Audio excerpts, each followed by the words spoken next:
دوران سفر پیشاب کے قطرے کپڑوں پر پڑ جائیں تو کیا مجبوری کی حالت میں انہی ناپاک کپڑوں میں نماز پڑھنا جائز ہے؟ بالکل جائز ہے، کوئی مسئلہ نہیں۔ اس سے اگلی بات، کسی شخص پہ سفر کے دوران غسل فرض ہو گیا ہے، اس کے پاس پانی نہیں ہے، کوئی اور کپڑے بھی نہیں ہیں، تو وہ تیمم کرے گا۔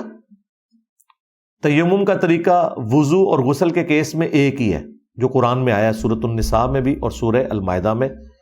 مٹی کے اوپر ہاتھ مارے گا، چہرے کا مسح کرے گا، پھر ہاتھ مارے گا، اور مٹی جو لگ گئے وہ جھاڑنی یوں کر کے، بس صرف ایک اشارے کے طور پہ اسے ٹچ کرنا ہوتا ہے۔ دائیں اور بائیں ہاتھ کا کونیوں سمیت مسح کرے، اس کا غسل بھی اتر گیا، اس کا وضو بھی ہو گیا۔ اب رہ گئے وہ کپڑے، اگر کوئی کپڑے ہیں تو چینج کر لے، ادروائز انہی کپڑوں میں نماز پڑھے، اور بعد میں یہ نماز لوٹانے کی بھی ضرورت نہیں ہے۔ یہ اللہ تعالیٰ کی طرف سے ایک آسانی ہے نا سفر کے دوران۔ ایون اس سے بھی بڑھ کر اگر پانی بھی تھا لیکن آپ کو یہ خدشہ تھا کہ میں ٹھنڈے پانی سے نہاؤں تو بیمار ہو سکتا ہوں، تو پھر بھی آپ کو غسل کرنے کی ضرورت نہیں، نہ سفر میں نہ اپنے گھر کے اندر۔ تیمم کر کے نماز پڑھ لیں، اور جب پانی گرم اویلیبل ہو یا دن کا وقت ہو پھر آپ غسل اتار لیں، اور وہ جو نماز آپ نے فجر کی پڑھی یا کوئی اور نماز، اس کو لوٹانے کی بھی ضرورت نہیں ہے۔ یہ اللہ نے آسانی دی ہے۔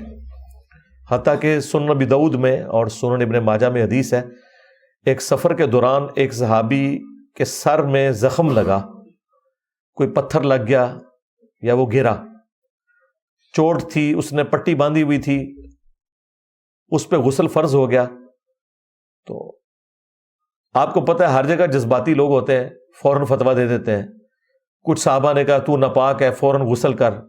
وہ بیچارہ کہتا رہا کہ میں تو بیمار ہوں، میرا زخم بھی خراب ہو سکتا ہے۔ انہوں نے کہا نہیں جی ناپاک ہے۔ اس بیچارے نے غسل کیا اور وہ اسی میں شہید ہو گیا، اس کی بیماری بڑھ گئی، زخم خراب ہو گیا۔ نبی علیہ السلام کو جب خبر پہنچی آپ بڑے غصے میں آئے، آپ نے فرمایا کہ اگر تمہیں علم نہیں تھا تو کسی علم والے سے پوچھ لیتے، اللہ تعالیٰ نے آسانی دی ہوئی ہے تیمم کی، اور تم نے بندہ مار دیا۔ نبی علیہ السلام نے ان کے لیے یہ جملہ استعمال کیا کہ تم لوگوں نے اس بندے کی جان لے لی اس کو غلط مشورہ دے کے۔ تو شریعت میں اللہ تعالیٰ نے بہت آسانیاں رکھی ہوئی ہیں۔ یہ جو اکثر عوام میں مشہور ہے نا کہ جی زیادہ علم بھی کوئی اچھی چیز نہیں ہے، ورنہ عمل کرنا پڑ جاتا ہے۔ مجھے بتائیں اگر آپ کے پاس علم نہیں ہوگا اور آپ کا عمل کی کمزوری قیامت کے دن پکڑی گئی تو کیا اللہ تعالیٰ اس وجہ سے آپ کو چھوڑ دے گا کہ تیرے پاس علم نہیں تھا؟ یعنی کہ تجھے نہیں پتا تھا کہ ٹریفک سگنل توڑنے کے اوپر اتنا جرمانہ ہوتا ہے لہذا تجھے میں جرمانہ نہیں کرتا؟ یہ تو دنیا میں بھی نہیں ہوتا۔